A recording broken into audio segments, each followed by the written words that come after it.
High, আসসালামু আলাইকুম। আমি আজকে নিয়ে এসেছি সোয়াবিনের ঝুরা ভুনা, যেটা কিনা আমরা মুরগি দিয়া বা গরু দিয়া ঝুরা মাংস খাই। তো আজকে সোয়াবিনের ঝুরা হবে। তো এই সোয়াবিন আমি সেদ্ধ করে ধুয়ে পরিষ্কার করে নিয়ে ব্লেন্ডার করে নেব। তো দেখেন, আমি এখন জগের ভিতরে দিয়ে দিলাম। এখন এগুলা ব্লেন্ড করে নিয়ে আসবো, ঝুরা ঝুরা হয়ে যাবে। এই দেখেন, আমাদের সোয়াবিনগুলো ঝুরা ঝুরা হয়ে গেছে।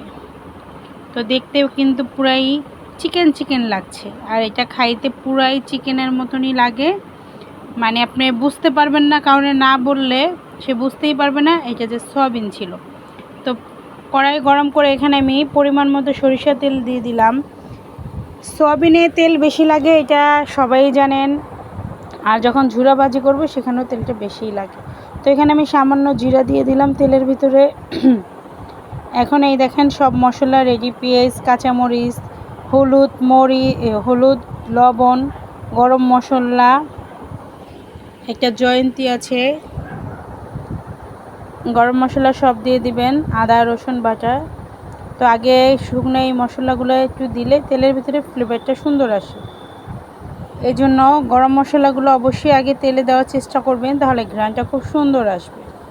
তো এটা প্রায় ভাজা ভাজা হয়ে যাচ্ছে। এখন আমি এই পেঁয়াজ কাঁচামরিচগুলো দিয়ে দেব।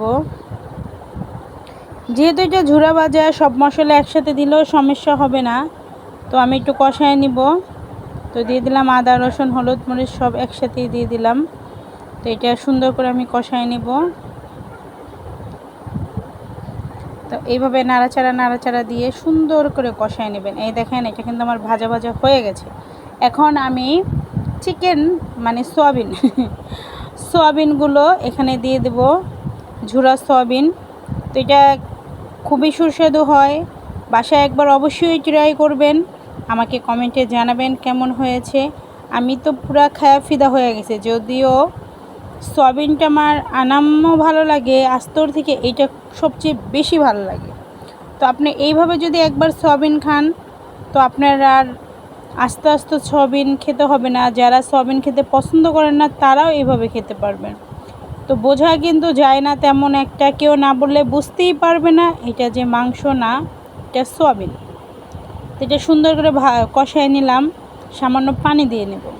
সামান্য পানি দেওয়ার কারণ হয়েছে এটা যে আমার মশলাগুলা যেন সয়াবিনের প্রতিটার ভিতরে সুন্দর মতো লবণ টবণ ঢুকে যায়। তো এই তো আমার সামান্য পানি দেখতেই পাচ্ছেন, এতটুকুই থাকবে, আর থাকবে না। এখন পুরোটা তেলের উপরে ভাজা ভাজা করে নিলাম। এ দেখেন, দেখলেই বুঝতে পারবেন পুরা ভাজা ভাজা হয়ে গেছে। দেখলে মনে হচ্ছে পুরাই মাংস। আর বিশ্বাস করেন, খাইলে বুঝতে পারবেন কেমন মজা টেস্টি হয়।